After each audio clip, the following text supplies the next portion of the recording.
It first come to my light growing up in Luton. Luton is known as the heart of militant Islam, the birthplace of militant Islam, the place where the 7-7 bombers boarded their trains, the fertiliser bomber, the Stockholm bomber. Our soldiers, Scott Mumbridge is from my estate. He died in Afghanistan. Michael Swain lost his legs in that war. When our troops were returning to our town, they were met by this man, Al-Mujahideen, Islam for UK, Muslim Against Crusades. They were met with hatred, they were called baby killers, they were called murderers. The police, I was there that day, I watched the police's response. They didn't search them, they didn't stop them, they didn't stick cameras in their faces, and they didn't draw their batons on them. They drew their batons on us. They turned on us. In response to that, we decided, yeah, you did.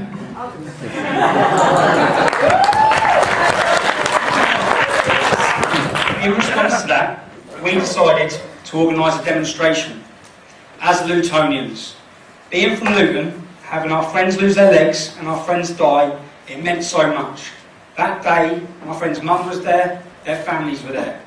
To us, that was a terrorist attack. That's what they'd done that day to our soldiers' homecoming parade. Now, when we turned up, which was a community, it was my aunties, it was my uncles, it was men, it was women. When we turned up, we were stopped, we were searched. We had police put their hands in our pockets, we had cameras in our faces, we had police on horseback, we had koshes. We were treated like the criminals, a complete two-tier system to the way the Islamist group were treated. If that wasn't bad enough, we knew that certain factions, Nazi factions such as the National Front, backward scum, were trying to attach themselves to our movement. So we held placards and banners that read National Front scum, go to hell. Islamism, Nazism, opposite sides of the same coin to us. It's not welcome in our town. One of my best friends, one of my best friends, a little black lad, West Indian lad, Craig, he lost his teeth. A police officer come past on a horse and knocked his teeth out of a kosh. Now, if we weren't already furious enough, you could have lit a match and Luton would have blown up at the response of what was going on. We were fighting for equal rights. We were being treated completely unfairly. Then, this same Islamist group, I was on the computer, and 6 weeks after they'd done this to our troops, they held an Islamic rally in Birmingham, which is England's second city. They held a big banner that read Jesus was a Muslim. They stopped a young boy called Sean, who was 11 years old, without his parents' permission.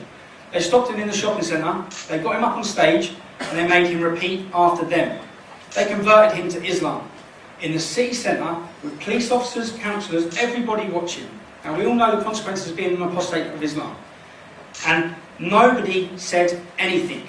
Nobody criticised it, so we then made the decision to leave Luton and go to Birmingham. Now when we went to Birmingham, we were met with Islamic politicians, clenched fists, saying smash them, smash them, smash them. They got down on their knees, they prayed, and then they run through the streets and they beat every non-Muslim senseless. We were kicked and battered off the streets in our first demonstration. The pictures were across national newspapers. This is when I realised what we were up against. Of English lads on the floor with Muslims in the air, 2 feet on their head. And under the picture, it read, "A fascist is attacked by anti-fascists." Unbelievable. And that's when I thought, what are we up against? 3 years ago, I was a working class lad from a working class town. Left wing, right wing, didn't care. Politics, didn't care. Getting on with my life, I didn't actually have any interest in it. I couldn't believe the media's response from what had happened then. And from that, the whole country read the newspapers. We launched the English Defence League. We then looked on the internet and we saw a Christian graveyard being bulldozed. Desecration of Christian graves to make way for a mosque. Okay? Nobody saying anything. So we said we'll leave Birmingham. We tried 3 times to highlight the issue of the young lad called Sean. We left Birmingham, we went to Manchester. Now after everybody seeing the consequences of standing up against Islam, how many middle-aged female school teachers are going to come out on the street and oppose militant Islam? you're going to get your head kicked in. That's what's going to happen. That's the standard. That's what's happening across Europe. They beat you, they rule with fear and intimidation, they will attack you. So what happened then, we left Birmingham, 60, 70 of us in Birmingham, we went to Manchester, and 2,000 Englishmen turned up. 2,000 Englishmen turned up with the attitude that you're not beating us into submission, you are not silencing us. We sometimes get criticised for our, I don't know if it's our image problem, we have a bit of an image problem. Yeah.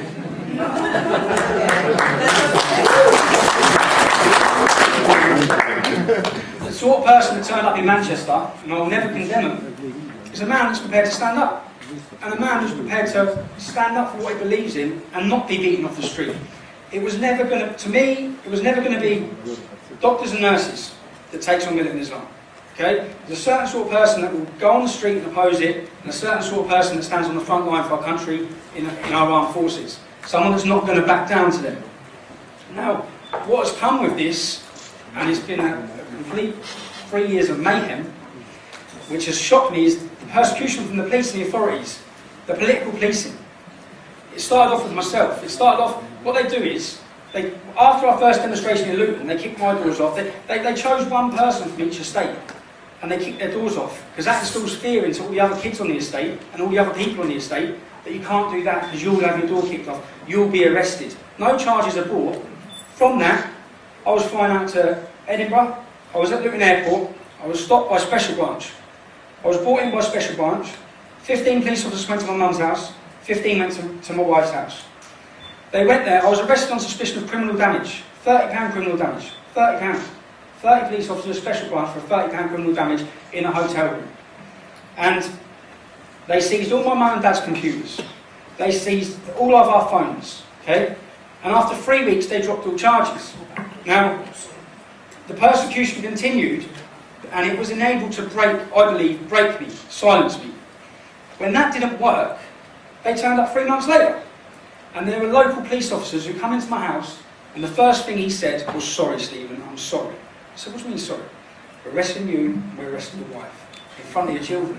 So I was arrested, my wife was arrested, and basically, we're arrested on suspicion of money laundering, financial irregularities in front of our children. And that's when I thought that it's not working on me, so now they go for my family, they go to my mum, they've been to my nans, they've been to my cousins. And it continues on. And the persecution, which has been shocking to me, which is political policing, is just, I've had a financial restraint for 2 years. I've had all my assets and all my money frozen. I have not been before a judge. These are the tactics that they will use to silence us for standing up against fascism and extremism. We have an Osman warning. Some of you may know an Osman warning. An Osman warning is an official government warning that you are going to be killed. Okay? The first one I got, they gave me mine, they called me to the police station, and in it said, "We advise you to leave Luton for the foreseeable future, take your family." Then they said, "I need to see your wife." I said, "Why?" "Because they need to give my wife one." So my wife was pregnant at the time. So when the officer come round my house, he's telling my wife who's pregnant that Muslims want to kill her. And I said, "How long have you been a police officer?" 20 years. "Have you ever told a pregnant Muslim woman that Christians want to kill her? For what?" This is the problem. No, you haven't. This is the Osman warning. And Islam rules to me with fear and intimidation. You show any weakness, they will run all over you. The first thing I've done after my Osman warning was walk straight into Luton Town Centre, and I walk into Luton Town Centre every single day since. Because we will not be scared into intimidation, which is what they do. And men and women follow courage to me, that's why I see it. They follow courage. Our politicians, I don't see any courage. I see courage in great builders. I see courage in everyone that stood here today. And I see your countrymen and women will follow you. Our countrymen and women have followed us. The English Defence League, I believe, and now the British Freedom Party, has written its name in history. It's written its name in history.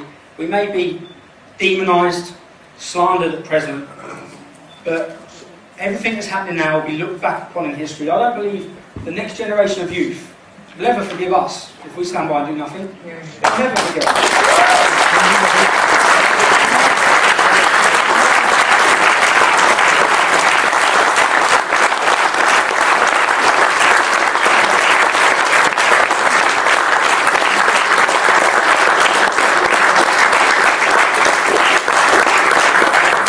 I don't know how many people have seen the recent story about a lady who's pregnant in Britain. Her husband is a serving soldier in Afghanistan, and when her baby is born in 4 weeks, the authorities are going to take it off her. They're going to take it off her because for the fear it's going to be radicalised through the English Defence League. They're going to take her child because of her political belief. We have Abu Qatada, we have Anjem Chowdhury, we have terrorists, convicted terrorists. They will not dare talk about taking their children. Do I think they'll take her child? To be fair, she's fled the country. A lady, a mother, has had to flee the country in fear of having her child taken off her. The point is, whether they take her child or not, their objective has worked. How many other mothers who stand on the street with us will now stand on the street with us? They've installed the fear, the worry of losing your child. That's what all this is about, installing the fear that you can't speak up. You can't say anything because look at the consequences. Look what will happen. They will kill you. They will attack you. I don't know who saw we had a demonstration in Dewsbury last Saturday, and 3 hours before the demonstration a car was stopped. It had a Taliban IED in the boot. It had guns and ammunition, and they were on their way to our demonstration to attack, maim and kill our supporters. They've been arrested this week. Another 7 have been arrested. That is, to me, defining moments in history change the direction of a country. Bloody Sunday changed the whole direction of Northern Ireland. I would not like to lose any supporters or lose my life myself, but I believe if an attack was made in Britain on our demonstration or on myself, I believe England would rise up. I believe there will be a moment like this. If we don't change what's happening in 20 to 30 years, there'll be millions getting killed. There'll be millions getting killed.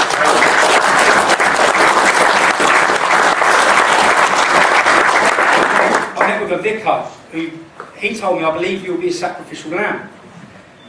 I believe maybe we will be a sacrificial lamb. But what we do at the same time is nothing in comparison to what our armed forces do. Every day. They go out and face it every day. Guns, bullets, every single day. Fighting for our freedom of speech, for democracy. So it is our duty, it is every man's duty, every woman's duty to stand up and stand up for what we believe in. Some people may see, I'm a convicted football hooligan, yeah? Apparently. I was arrested for swearing outside a football stadium. Okay? 2 police officers said I swore. I said I didn't. It went to court, I get convicted for swearing. Then it comes into light the reason why. Then this story goes across the media. I'm a convicted football hooligan now. That demonises our movement straight away, the leaders of football hooligan. And I don't claim to be the moral compass for Britain or for Europe or to be polishing my halo. I've never been an angel and I never will, probably will be an angel. But I'm a normal working class lad from my town. But then it comes into light, the football team that I follow, Luton Town, as rubbish as they are, yeah, they are, our football stadium is in the heart of Bury Park. Bury Park is the Islamic ghetto of Luton. I've been going there for 20 years. Now that it's common knowledge I'm the leader of the English Defence League, Deputy Vice Chairman of the British Freedom Party, the police have a dilemma. How do they police me attending the football match? I'll tell you how. They take away my freedom to go to a football match. Rather than deal with the potential riot of a local extremist Islamist violent community, they'll ban me for swearing. Did I swear? No, I didn't. Now I'm banned for 3 years. Part of my ban is I'm not allowed into the Islamic area every Saturday, I'm not allowed into a town centre, and I'm never allowed to go to football. I have to surrender my passport every single game, and we have a police officer called Mohammed Hussein, who's a Muslim police officer. They solely work for their community, that's it. Every time, I've moved 3 times, I've had armed police at my house, my wife, I've changed my kids' school, and each time I move, and the police get my address, then it's out there. So they're leaking my address. So then I refused to give them my address. When I was in court, I said, I'm not giving you my address. Because whenever I give you my address, people turn up at my house. My house gets attacked and I get attacked. And it's coming from you and someone within your police force. Then, this was in the last 2 weeks, 3 weeks, we was at a meeting in the southwest. Came out of the meeting, I was walking, police officer pulled up, I'm arresting you on suspicion of drunk and disorderly. I'm not drunk. Okay? You can't arrest me for drunk and disorderly. We get down to the police station, I start by a breathalyser, I'm not drunk. At 11 o'clock in the morning, the next day comes, they then re-arrest me on suspicion of racially aggravated public order. I'm held for another 12 hours.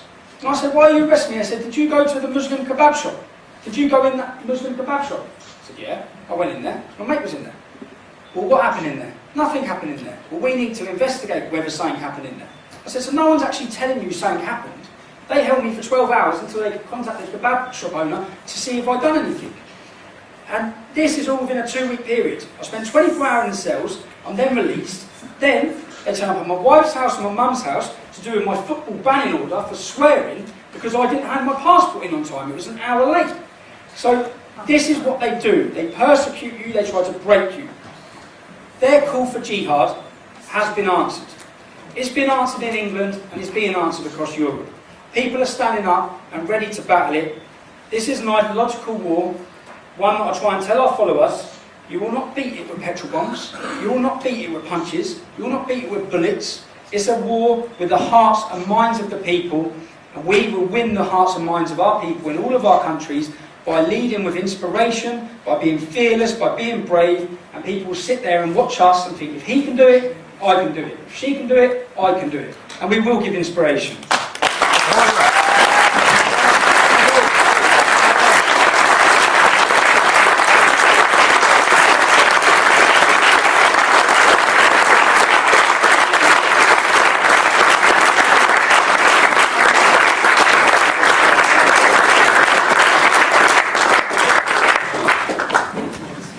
Freedom of speech, we're talking about freedom of speech. The poppy, the remembrance symbol for all our armed forces. I completely condemn and disagree with Islam, but we've never held a protest on Muhammad's birthday. We've never took it to a day that's quite sacred to them. They only take it to our sacred days. Only. They take it to Armistice Day, when the whole country tradition, 20 years, falls silent to remember our fallen, our previous generation that gave everything for our freedoms. I was there and they start shouting, your soldiers are burning in hell, through the 2-minute silence. They then get large poppies and they start setting fires to them. Now I asked the police officer, are you going to stop this? Are you going to really let this happen? And members of the public are going to have to watch this on Armistice Day. And he says freedom of speech. No, that's not freedom of speech. That is not freedom of speech. And at that point, which I was well justified to do, I jumped the fence and tried to stop them burning the poppy, because they were committing a crime in my eyes, and it had to be stopped. Now, they were given £50 fines for burning the poppy. I was given a £350 fine for trying to stop them. So how is it 7 times worse to try and stop them burning the poppy when they're burning the poppy? They cause whole outrage and disgust to our entire nation. But yet, and what they've done is, when I was arrested, they had charged me with assaulting a police officer. You can watch the video, go on YouTube, put in Tommy Robinson Poppy, or jump over a fence. Now they didn't know there was a video. So they had a police officer's statement saying I assaulted him. And then ITV contacted me and give me the video. So I produced a video at court which clearly shows I didn't assault him. And the news that they burnt our poppies didn't go across any of the BBC. The BBC News didn't actually report that they burnt our poppies. The BBC News headline was Tommy Robinson arrested for assaulting police officer. This is the demonisation, the continued demonisation. When I hear about, I'm a proud supporter of Israel. I believe in the state of Israel.